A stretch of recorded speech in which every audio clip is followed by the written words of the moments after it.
Morning students, आज जो हम पढ़ रहे हैं आपका जो चैप्टर है चैप्टर नंबर 3 है, साइंस का चैप्टर है चैप्टर 3, तंतु से वस्त्र तक। ओके, तंतु से वस्त्र यानी फाइबर टू फैब्रिक।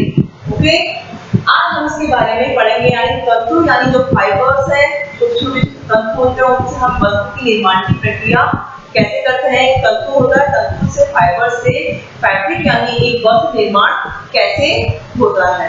बच्चों, इसको समझने से पहले हमें नॉर्मल हमारे डेली यूज में जो हम देखते हैं, दैनिक दिनचर्या में हम देखते हैं, वो उनमें हम वस्त्रों को पहचानना सीखते हैं। सबसे पहले देखिए, हमने देखा है हम अलग अलग ऋतु में, अलग अलग सीजन में हम अलग अलग तरह के वस्त्र पहनते हैं। जैसा कि हम जानते हैं कि हम ग्रीष्म ऋतु यानी समर सीजन के अंदर हम कॉटन के क्लॉथ्स यानी सूती वस्त्र हम पहनते हैं। ठीक है, इसके अलावा जो होता है आपके शरद ऋतु यानी विंटर सीजन में हम ऊनी वस्त्र पहनते हैं। यानी वस्त्रों का अलग अलग पहनावा हो गया। यदि किसी की शादी होती है या कोई हमारा त्योहार होता है या कोई शादी पार्टी होती है, तो उसमें हम सिल्क यानी चमकते हुए कपड़े पहनते हैं, तो होते हैं सिल्क क्लोथ्स। इस तरह से क्या होता है, कपड़ों की वैरायटी अलग होती है, जो कि हमें हमारे डेली यूज हो गए, हमारे दैनिक दिनचर्या है हमारी, उसमें हमें देखने को मिलती है। ठीक है, तो इस तरह से हम वस्त्रों को अलग अलग वस्त्रों के रूप में हम डिवाइड कर सकते हैं और उनको समझ सकते हैं। यानी कुछ क्लोथ्स जो भी कुछ वस्त्र होते हैं वो हमारे कॉटन क्लोथ्स होते हैं, सूती वस्त्र होते हैं, कुछ वूलन क्लोथ्स होते हैं यानी ऊनी वस्त्र। ओके, और इसके अलावा जो हमें तीसरा मैंने आपको बताया, कुछ वस्त्र क्या होते हैं, मिक्स फैब्रिक्स होते हैं, यानी जैसे कि नायलॉन, रेयॉन, चमकीले जो वस्त्र होते हैं, सूती जो हमारे रेशमी वस्त्र है वो भी चमकीले होते हैं। और इसके अलावा हमें ये सब जो वस्त्र होते हैं, कपड़े होते हैं, इनके अलग अलग प्रकार हमें दैनिक जीवन में यानी हमारे नॉर्मल जीवन में हमें देखने को मिलते हैं। ठीक है, तो इसके आगे जो हम इसको कंटिन्यू करते हैं, उसमें आपके सबसे पहले एक परीक्षा दे रखा है, आपको एक विधि दे रखी है, इसमें आपको क्या करना है, कोई भी एक कपड़ा आपको लेना है। कपड़ा जब हम घर में किसी कपड़े को अगर हम लेते हैं बच्चों, तो कपड़े में जब भी आप यहाँ पे देखेंगे तो आपको एक नॉर्मल जब हम धागा कहते हैं तो हमें एक लंबा लंबा सा धागा हमेशा उसमें दिखाई देता है। यानी हम बहुत सारे धागे इसमें से, कपड़े में से लंबे लंबे धागे हम निकाल सकते हैं। और उस लंबे धागे को भी अगर हम देखेंगे और उसे हम गोल को घुमाएंगे तो हमें देखेंगे कि उसमें भी हमें छोटे छोटे से वस्त्र यानी छोटे छोटे से धागे और दिखाई देते हैं। यानी जो तंतु होते हैं, ये धागे होते हैं। ठीक है, ये धागे हैं, ये इनसे मिलकर धागे आपस में मिलकर के क्या बनाते हैं, पहला तंतु होते हैं, छोटे छोटे तंतु होते हैं, ये मिलकर के धागा बनाते हैं और धागे से आपका वस्त्र निर्माण की प्रक्रिया चलती है। आपके किसी भी कपड़े से, घर में हमारा कोई भी कपड़ा होता है तो आप निकाल के वहां पे देखेंगे तो उसमें से आपको सिकोगे से अगर धागा फायदा में नहीं मिलता है, नहीं निकलता, तो आप पिन या और पिन की मदद से भी उसको हटा सकते हैं। सुई की मदद से धागे को आप निकाल सकते हैं और निकाल के आप देखेंगे तो आपको एक लंबा धागा दिखाई देगा और उस धागे के अंदर भी छोटी छोटी सी लड़ियां, छोटे छोटे से तंतु आपको दिखाई देंगे। यानी छोटे छोटे से तंतु मिलकर के क्या बना रहे हैं, आपको धागा बना रहे हैं और उन धागों से क्या बन रहा है, वस्त्र निर्माण की प्रक्रिया पूरी होती है। इतना आपको समझ में आया? शुरू हमने इसका थोड़ा सा किया है। आगे अब हम देखते हैं कि वस्त्र, ठीक है, वस्त्र यानी जो रेशे होते हैं ये कितने प्रकार के होते हैं। जो रेशे होते हैं ये कितने प्रकार के होते हैं, तो देखिए यहाँ पे हम लिखते हैं पहले रेशे, और रेशे भी यानी फाइबर। जो रेशे होते हैं ये कितने प्रकार के होते हैं। देखिए बच्चों, रेशे होते हैं ये दो प्रकार के होते हैं। पहला होता है पादप रेशे यानी प्लांट फाइबर्स।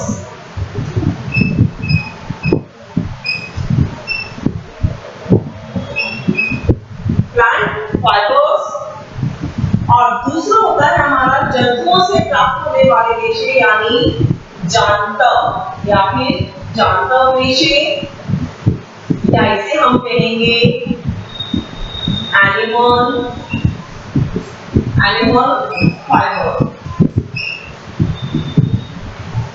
ठीक है बच्चों, यहाँ पे मैंने बताया आपको रेशे यानी जो फाइबर्स होते हैं ये दो प्रकार के होते हैं, एक होता है पादप रेशे, दूसरा होता है जांतव रेशे। पादप यानी प्लांट फाइबर्स और एनिमल फाइबर। ओके, अब देखिए प्लांट फाइबर यानी पादप रेशे किसे कहेंगे, इसके नाम से पता चल रहा है पादप यानी किसे, पादपों से प्राप्त होने वाले रेशे। ठीक है ना, पादप यानी ऐसे रेशे जो किससे मिलेंगे, पौधों से। किससे मिलेंगे, पौधों से मिलने वाले रेशे। ठीक है, पौधों से मिलने वाले रेशे जैसे क्या होता है आपके रुई है, जूट, ठीक है, रुई है, जूट है, ये आपको किससे मिल रही है, पौधों से मिल रही है, प्लांट फाइबर से। और जांतव यानी एनिमल फाइबर्स यानी एनिमल से मिलने वाले रेशे। उसका एग्जांपल होता है हमारा ऊन या सिल्क। सिल्क यानी जो सिल्कवॉर्म से मिलते हैं, पादप जो एनिमल फाइबर्स हैं, एनिमल से मिलते हैं ऊन और सिल्क। और यहाँ है प्लांट फाइबर यानी रुई और जो जूट होती है ये हमें मिलती है पादपों से। इतना जब हम समझ लेते हैं तो इसके बाद का जो एक चीज है वो हम करते हैं, नेक्स्ट जो टॉपिक है वो हम लेते हैं कि जो ये प्लांट फाइबर्स है और ये जो रेशे हैं इनको हम उनकी उत्पत्ति यानी ओरिजिन के आधार पर और कितने भागों में बांट सकते हैं। तो देखिए यहाँ पर इसको फिर हम दो भागों में डिवाइड करते हैं बच्चों। यहाँ पे है पहला है हमारा प्राकृतिक रेशे और प्राकृतिक रेशे है, और दूसरा है हमारा संश्लेषित रेशे। संश्लेषित रेशे सिंथेटिक फाइबर्स और दूसरा नेचुरल फाइबर्स प्राकृतिक रेशे, और दूसरा है हमारा सिंथेटिक फाइबर्स यानी संश्लेषित रेशे। अब प्राकृतिक नेचुरल जैसे इसके नाम से भी पता चल रहा है यानी जो प्रकृति हमें स्वयं देती, जो प्रकृति हमें अपने आप देती है वो प्राकृतिक। सिंथेटिक जिसे मनुष्य बनाता है, मानव निर्मित जो रेशे होते हैं उन्हें हम सिंथेटिक फाइबर्स यानी संश्लेषित रेशे कहते हैं। यहाँ पे प्राकृतिक रेशे कहेंगे हम, इसके बारे में क्या लिखेंगे, ऐसे रेशे या ऐसे फाइबर्स, ऐसे रेशे जो पादप यानी पेड़ पौधे व जंतुओं से प्राप्त होते हैं। देखिए प्राकृतिक रेशे यानी नेचुरल फाइबर्स यानी ऐसे रेशे जो पादप व जंतुओं से प्राप्त होते हैं। ओके, दूसरा है हमारा संश्लेषित रेशे। देखिए संश्लेषित यानी मैंने बताया आपको सिंथेटिक फाइबर्स, संश्लेषित यानी इसको बनाना। ये प्रकृति में नहीं मिलते हैं, नेचर में नहीं मिलते हैं, ये बनाया जाता है यानी इसको हम लिखते हैं ऐसे रेशे जो मानव द्वारा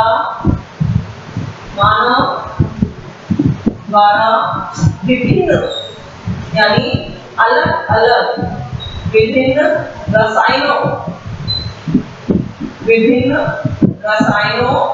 द्वारा बनाए जाते हैं। ठीक है, संश्लेषित रेशे ऐसे रेशे जो मानव द्वारा विभिन्न रसायनों द्वारा बनाए जाते हैं, रसायनों के साथ बनाए जाते हैं, उन्हें हम क्या कहते हैं, संश्लेषित रेशे। और प्राकृतिक रेशे ऐसे रेशे जो पादप व जंतुओं से प्राप्त होते हैं, प्राकृतिक रेशे कहलाते हैं। ठीक है, यहाँ पर हम इसके एग्जाम्पल लिख देंगे। जैसे एक उदाहरण है, इसके उदाहरण देने से क्या होता है हमें और समझ में आ जाता है। देखिए इसके उदाहरण है, प्रकृति का ज्ञान करना है, क्या मिल रहा है, इसकी दूरी बता देंगे क्या कहते हैं, पादप रेशे। इसके अलावा जो ये पादप रेशे है, ऊन और सिल्क। ओके, तो ये हो गए हमारे प्राकृतिक रेशे। इसी तरह हम संश्लेषित यानी सिंथेटिक फाइबर्स को समझते हैं। सिंथेटिक फाइबर क्या होता है, ऐसे रेशे जो मानव द्वारा विभिन्न रसायनों के साथ बनाए जाते हैं, संश्लेषित रेशे कहलाते हैं, सिंथेटिक फाइबर कहलाते हैं। इसके भी हम उदाहरण देते हैं,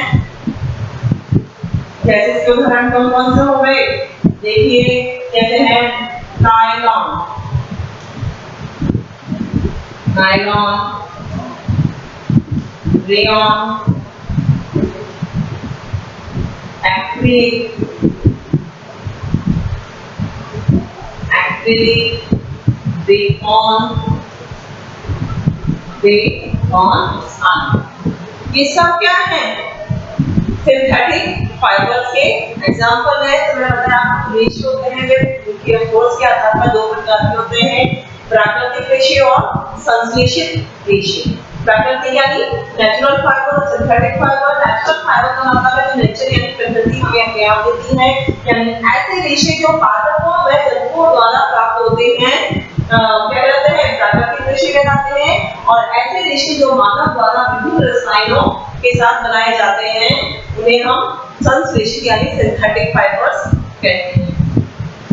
अब जो हम नेक्स्ट जो पढ़ेंगे इसके बारे में, आपकी जो सिलेबस में है, आपके चैप्टर में है, वो है बच्चों, अब जो है हम पढ़ेंगे आपके पादप रेशे, प्लांट फाइबर्स के बारे में हम पढ़ेंगे। देखिए प्लांट फाइबर्स,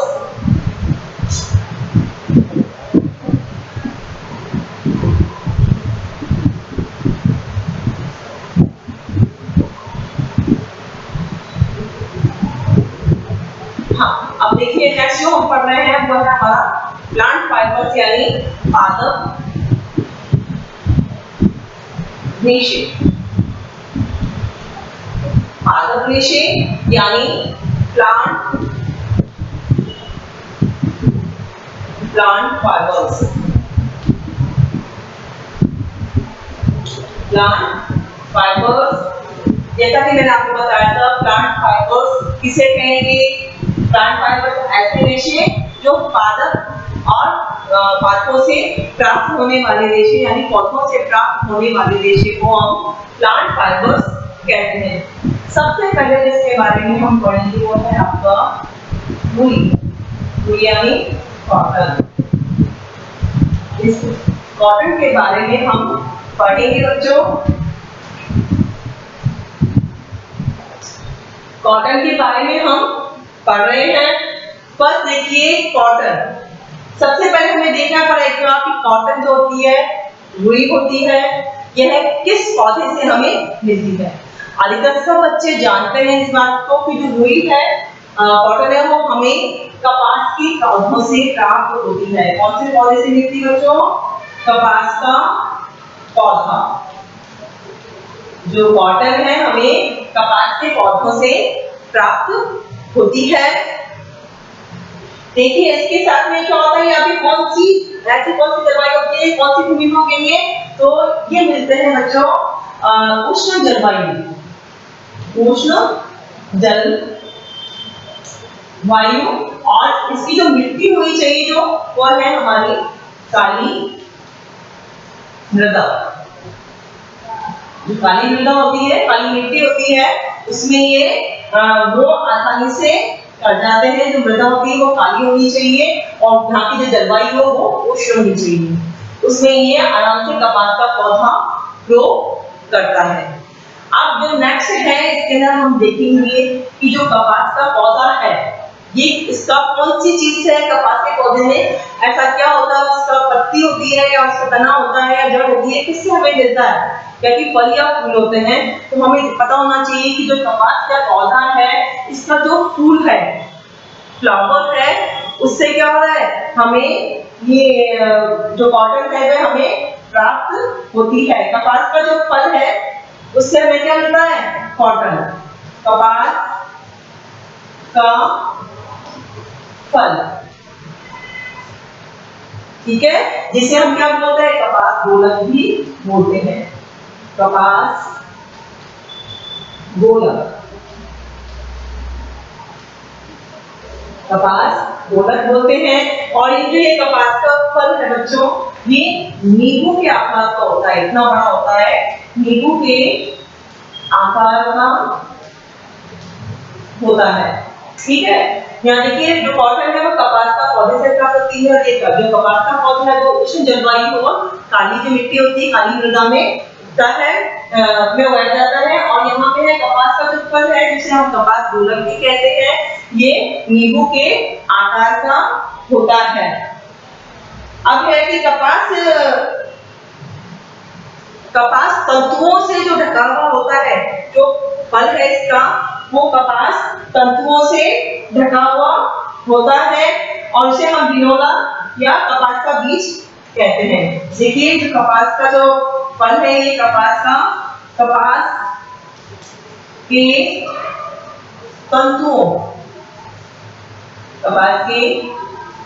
तंतुओं से ढका रहता है,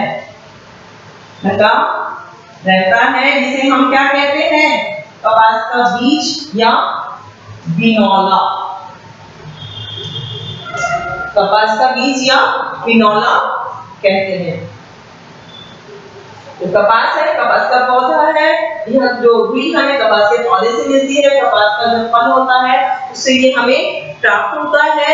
और कपास का जो फल है बच्चों, ये नींबू के आकार के होते हैं। और जो कपास है यह जो इसके तंतु जो आपस में ढके रहते हैं, ये होता है इसका कपास बीज या फिर बिनौला भी इसे हम कहते हैं। कपास का जो खेत है ये जब ये कपास का फल जब पक जाता है और ये पकने पर क्या होता है? टूट जाता है, यानी खुल जाता है। कपास का पौधा जब पक जाता है और ये टूट जाता है तो जब पूरा जो खेत है, जो पूरा खेत वो हमें हिम यानी बर्फ के जैसा दिखाई देता है कि छोटी छोटी सी बर्फ वहां पर पूरे खेत में बर्फ से ढका हुआ है। यानी कपास के जब टूटता है, कपास के फल के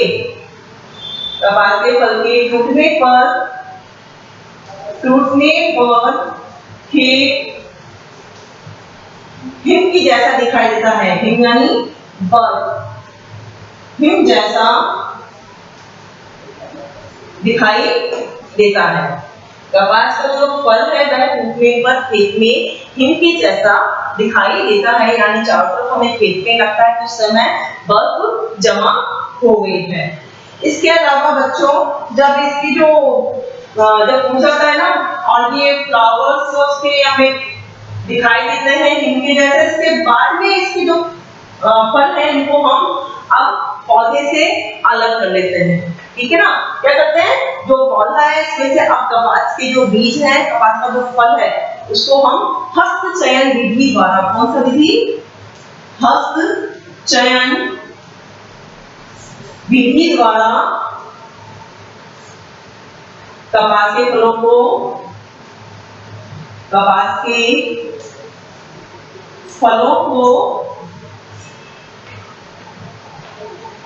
फलों को अलग कर लिया जाता है, अलग किया जाता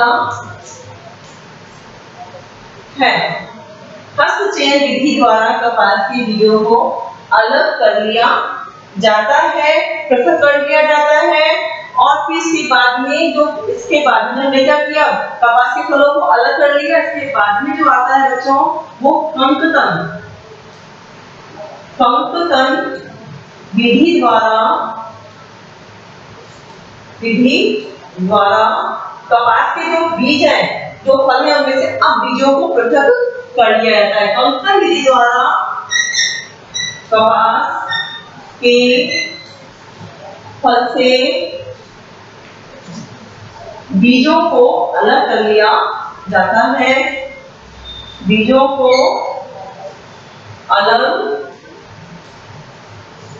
किया जाता है, ठीक है।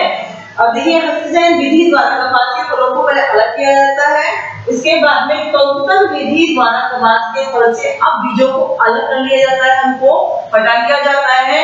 इसी विधि को हम कहते हैं कपास ओढ़ना। यह पूरी विधि क्या कहलाती है? कपास ओढ़ना, यानी कंकण विधि द्वारा कपास के फल से बीजों को अलग करने की जो प्रक्रिया है इसे हम कपास ओढ़ना कहते हैं। यहाँ तक आपको समझ में आ गया होगा कि सबसे पहले हमने क्या किया, जो कपास है रुई है वो हमें कपास के बीजों से, कपास के पौधे से प्राप्त होती है, और कपास के पौधे जो होते हैं उनके जो फल होते हैं वह नींबू के आकार के होते हैं, और जब ये फल जो होते हैं पक जाते हैं तो टूट जाते हैं, और टूटने के बाद में पूरा जो खेत है वो हमें हिम यानी बर्फ के जैसा ढका हुआ दिखाई देता है। और उसके बाद में इनके कपास के फलों को हस्तचयन विधि के द्वारा कपास के पौधे से अलग कर लिया जाता है, और उसके बाद में कंकण विधि द्वारा कपास के फल से बीजों को अलग कर लिया जाता है। इसे ही हम कहते हैं कपास ओढ़ना। जो कपास ओढ़ना है मेनली क्या होता है? हस्तचयन द्वारा होता है, लेकिन आजकल जो चल रही है अब मशीनों का आविष्कार हो गया है, तो अब क्या होता है मशीनों द्वारा यह विधि की जाती है, क्योंकि मशीनों के द्वारा ज्यादा काम कम समय में संपन्न हो जाता है, पूरा होता है। तो पहले तो उसको हस्तचयन द्वारा ही, हाथ के द्वारा ही, आपको जो कंकण विधि है ना, ये कपास के फल से बीजों का करते थे, पहले ये हाथ से करते थे, लेकिन अब क्या करते हैं ये मशीनों के द्वारा होती है। यह विधि अब क्या होती है? मशीनों के द्वारा संपन्न की जाती है।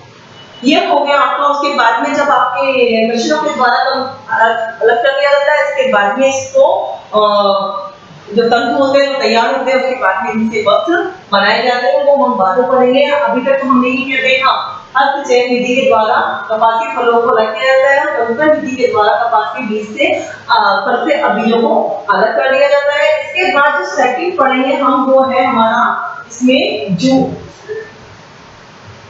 जूट जो है अब हम नेक्स्ट पढ़ेंगे। आपके दो प्लांट फाइबर्स दे रखे हैं आपके सिलेबस में, एक है आपका कॉटन रुई और दूसरा है बच्चों जूट। देखिए जूट को हम पटसन भी कहते हैं, पटसन।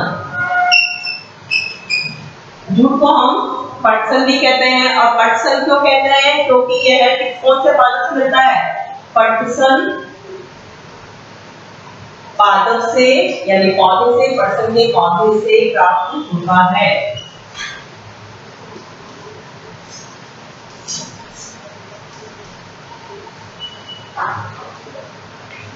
जो जूट है इसको पटसन भी कहते हैं, और यह पटसन पादप से प्राप्त होता है। और पटसन पादप के भी किस भाग से प्राप्त होता है? जैसे कि मैंने आपको रुई कॉटन में बताया था, रुई में मैंने आपको बताया था कि वो उसके फल से प्राप्त होती है, नींबू के आकार का उसका फल होता है, उससे हमें प्राप्त होती है। लेकिन जो पटसन है, ये जूट है, ये पटसन पादप के किस भाग से प्राप्त होता है बच्चों को? ये पटसन पादप के तने वाले भाग से हमें जूट, पादप के तने वाले भाग से हमें ये जूट प्राप्त होती है। इस जूट को प्राप्त करने के लिए तने को पुष्पन अवस्था, यानी जब इसमें पौधे के अंदर फूल खिलने लगते हैं, पुष्पन अवस्था जब आती है, पुष्पन अवस्था, जब पौधे में पुष्पन अवस्था आती है यानी पौधे के अंदर फूल खिलना शुरू होते हैं, तभी इसके तने को काट लिया जाता है। और काटने के बाद बच्चों इसका जो तना होता है, स्टेम होता है, इसको हम पानी से भरा हुआ एक जगह होती है, उसमें पानी में डुबोकर इसको रखते हैं। कुछ दिनों के लिए क्या करते हैं, इसके तने को अब पुष्पन अवस्था में काट लेते हैं, तने को काट लेते हैं। पटसन पादप से प्राप्त होता है, तने वाले भाग से प्राप्त होता है, और तने को पुष्पन अवस्था में काट लेते हैं। और काटने के बाद में कुछ दिनों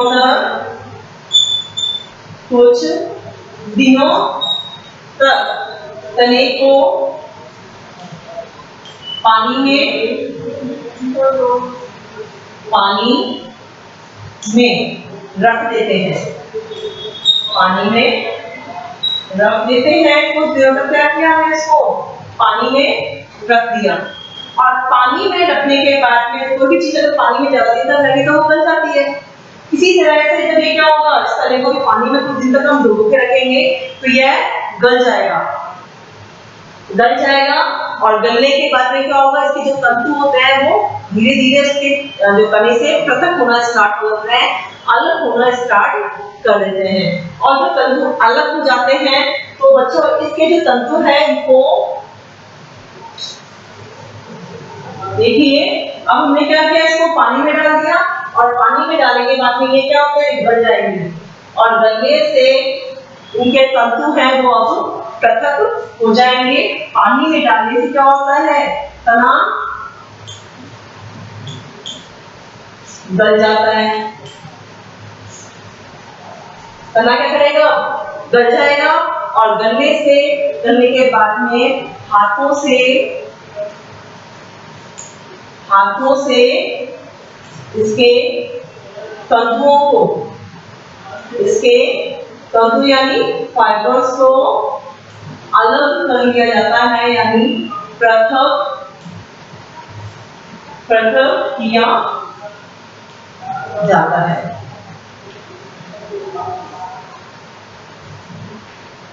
ओके, समझ आया आपको? क्या होगा, सबसे पहले हमें पटसन से पादप है इसके तने को काट देते हैं। पुष्पनावस्था या जब भी फ्लावर्स के स्टार्ट होते हैं तब इसके तने को काट दिया जाता है, और काटने के बाद में इसके तने को कुछ दिनों तक पानी में रहने देते हैं। पानी में रहने के कारण क्या होता है, तना गल जाता है। गलने के बाद में हाथों से इसके तंतुओं को पृथक कर लिया जाता है। अब क्या होगा, तने के तो जब हमने कर लिया तो वस्त्र बनाने के लिए अब क्या होता है, इसके बाद में इसके जो तंतु होते हैं इनसे वस्त्र निर्माण की क्रिया होती है। तो क्या होता है, तंतुओं से फिर वो धागा बनाएंगे, और धागे से क्या करेंगे, वस्त्र निर्माण की प्रक्रिया हो जाती है, वस्त्र बनाए जाते हैं।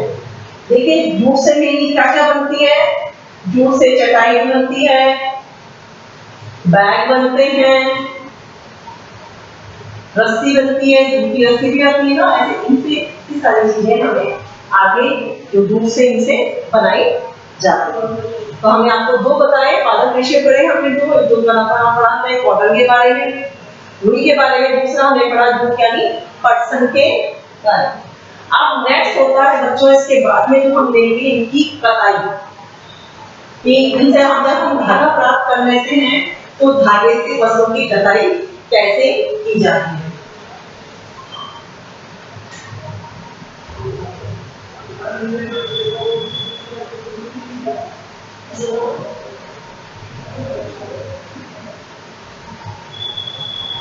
अब है हमारा नेक्स्ट टॉपिक है बच्चों, सूती धागों की कताई।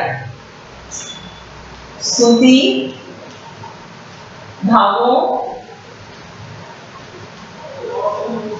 धागों की कताई। जब हमारे पास में तंतु आ जाते हैं, फाइबर्स आते हैं, तो उसके पहले हमें क्या बनाना पड़ता है, धागे बनाने पड़ते हैं, और धागों की फिर कताई की जाती है। उनसे कताई करके वस्त्र निर्माण की प्रक्रिया पूरी की जाती है। यानी कताई क्या होता है, पादपों से प्राप्त तंतुओं से, पादप से जो तंतु प्राप्त होते हैं उनसे, यानी पादप यानी पौधों से, पादप से प्राप्त तंतुओं यानी फाइबर्स से, तंतुओं से धागा बनाने की प्रक्रिया क्या कहलाती है, कताई कहलाती है। पादप से जो तंतु फाइबर्स जो प्राप्त होते हैं, पादपों से जो फाइबर्स प्राप्त होते हैं, उनसे जो धागा बनाने की जो प्रक्रिया है बच्चों, वो हमारे कताई कहलाती है। देखिए, कताई के अंदर क्या होता है, जो तंतु होते हैं, जैसे रुई है, कॉटन है उसके पुंज को, जैसे कि मैंने की कॉटन ले रखा है, इस कॉटन के एक पुंज यानी ये कॉटन है और कॉटन से ये पुंज यानी धीरे धीरे जब हम धागा इससे हम खींचते हैं, एक लंबा लंबा हमने धागा यहाँ पे इसको पुंज को खींचना स्टार्ट किया, पुंज यानी ये पूरा है, यहाँ से हमने कॉटन लिया और इस कॉटन को जब यहाँ तक मैंने कॉटन ये ले लिया हमने ये, ओके। अब हमने इस कॉटन को जब हमने लिया और इसको हम क्या करते हैं ऐंठना, ऐंठना यानी इसको घुमाना, जब इसको हमने ऐंठना स्टार्ट किया तो धीरे धीरे क्या होगा बच्चों, ये एक पुंज यानी एक धागा यानी रील बनना स्टार्ट हो जाएगा। ये तो हमने हाथ से किया है और यही काम ऐंठन की जो क्रिया है बच्चों ये किसमें होती है, अब मशीनों के द्वारा की जाती है। और एक होता है स्वयं प्रचलित, क्या होता है वो चरखा, जो कि गांधी जी ने भी काम में लिया था। ये देखिए इससे हम ऐड करके घुड़ी के एक पुंज से इसको ऐड करके ऐसे हम एक धागा निर्माण करते हैं। यह धागा निर्माण की प्रक्रिया हाथ से भी होती है और किससे होती है, मशीनों के द्वारा भी होती है। इसमें घुड़ी के एक पुंज से रेशे को खींचकर ऐंठते हैं, क्या करते हैं इसके अंदर घुड़ी के, अभी हमने क्या किया, वही हमने किया घुड़ी के एक पुंज से तंतुओं को ऐंठते हैं और ऐंठने से क्या होता है, जो धागा निर्माण की प्रक्रिया पूरी होती है, धागा बनकर तैयार हो जाता है। अब जब धागा बनेगा तो उसकी धागा बनने के लिए भी बताया था मैंने सरल युक्ति, जो युक्ति होती है सरल युक्ति वो होता है हमारा हस्त तकुआ, हस्त तकुआ, जिसे कि हम क्या कहेंगे कटली, कटली भी कहते हैं। ये सरल युक्ति है हस्त तकुआ। एक इसके अलावा एक सरल युक्ति और है, वो है काम आती है हमें चरखा। चरखा तो स्वयं सब जानते हैं कि इसको गांधी जी ने वो अपने सूती वस्त्र के उद्योग के लिए उस समय बहुत ज्यादा इसको बढ़ावा दिया था, चरखे से सूती वस्त्र तैयार किए जाते थे, ओके। तो ये क्या हो गया, और इसके अलावा अब जो चल रहा है धागा निर्माण की प्रक्रिया किसके द्वारा होती है बच्चों, मशीनों के द्वारा। आजकल जो प्रचलित है वो भी मशीनों के द्वारा होती है। मशीनों में क्या होता है, करघा जैसे भी काम करते हैं, जैसे हाथ से कई लोग हाथ से बनाते हैं करघा, वैसे ही क्या होता है मशीनों के द्वारा भी तरीके से वस्त्र निर्माण की प्रक्रिया पूरी होती है। अब जो वस्त्र निर्माण है इसका वस्त्र धागे से जो वस्त्र बनते हैं बच्चों वो दो प्रकार से बनते हैं। वस्त्र से धागों से जो वस्त्र निर्माण की प्रक्रिया होती है वो भी दो प्रकार की होती है। देखिए आप यहाँ पर धागा हमने प्राप्त कर लिया, अब धागे से क्या होगा वस्त्र निर्माण की प्रक्रिया, धागे से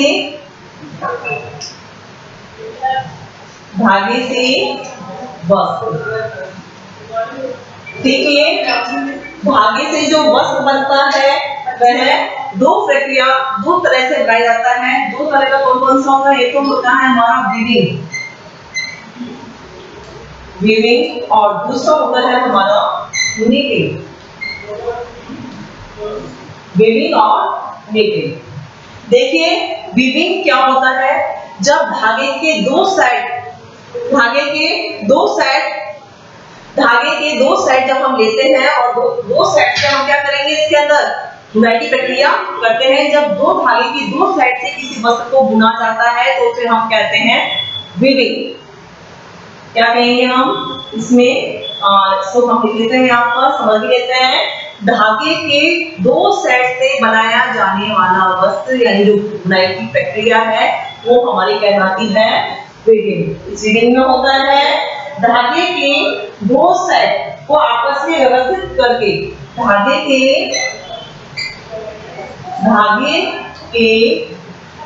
दो साइड को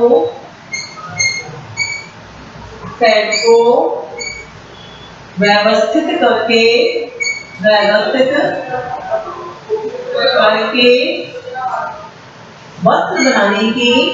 वस्त्र बनाने की प्रक्रिया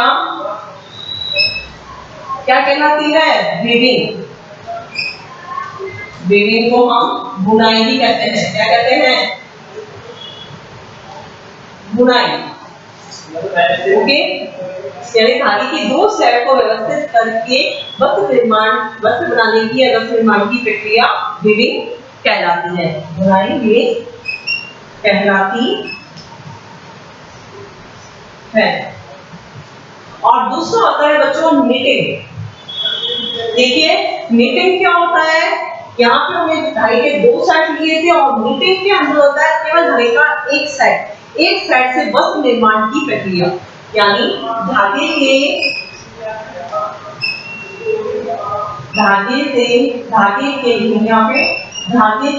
एक सेट, यानी एकल धागे के एक सेट से वस्त्र निर्माण की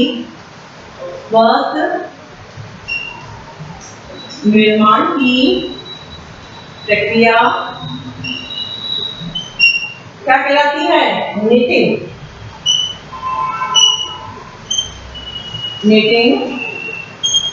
कहलाती है। समझ में आया आपको? यानी धागे के दो सेट को व्यवस्थित करके वस्त्र बनाने की प्रक्रिया वीविंग कहलाती है और धागे के एक सेट से वस्त्र निर्माण की प्रक्रिया निटिंग कहलाती है। निटिंग को हम उससे भी समझ सकते हैं कि हमने घर में बहुत देखा होगा कि ऊन जो होती है उनसे जब कोई स्वेटर वगैरह बनाया जाता है तो आप स्वेटर को बुनते हैं, उसमें हमें केवल एक धागा नजर आता है। एक धागे को जब हम खींचते हैं तो उससे पूरा स्वेटर हमें उभरता हुआ नजर आता है। जिस तरह से सॉक्स है या मोजे हैं, इससे भी क्या होता है, ये एकल धागे से बने हुए होते हैं। ये भी किसमें आती है? निटिंग के अंदर आते हैं। जबकि जो हम कपड़े पहनते हैं कॉटन के हैं या सिल्क क्लोथ्स है, ये सारे क्या होते हैं? वीविंग के द्वारा, यानी धागे के दो सेट को व्यवस्थित करके उनसे जो कपड़ा बनाने की प्रक्रिया है वह हमें वीविंग कहलाती है। ये वीविंग और निटिंग दोनों हाथ से भी होते हैं और आज का जो प्रचलित है वो केवल मशीनों के द्वारा है। मशीनों के द्वारा बहुत बड़े स्तर यानी बड़े स्तर पर जो कोई वस्त्र निर्माण की प्रक्रिया होती है यह वीविंग कहलाती है और वही निटिंग यानी एकल धागे से बनने वाली जो वस्त्र की प्रक्रिया है यह निटिंग कहलाती है। अब बच्चों आज जो हमने पढ़ा है आपका तंतु से वस्त्र तक की चैप्टर यही कंप्लीट होता है, फिनिश होता है। इसके बाद में जो हम पढ़ेंगे नेक्स्ट चैप्टर पढ़ेंगे हम सेकंड, वो बातें पढ़ेंगे। लेकिन आज जो हमने पढ़ा है यह है तंतु से वस्त्र तक यानी फाइबर टू फैब्रिक। फाइबर्स के बारे में मैंने आपको बताया कि तंतु हमें कैसे मिलते हैं, किस से मिलते हैं और तंतुओं से वस्त्र निर्माण यानी कपड़ा कैसे बनाया जाता है। इसको आप पढ़ें और जो भी मैंने लिखवाया है इसको अपने नोट्स तैयार करें। ओके।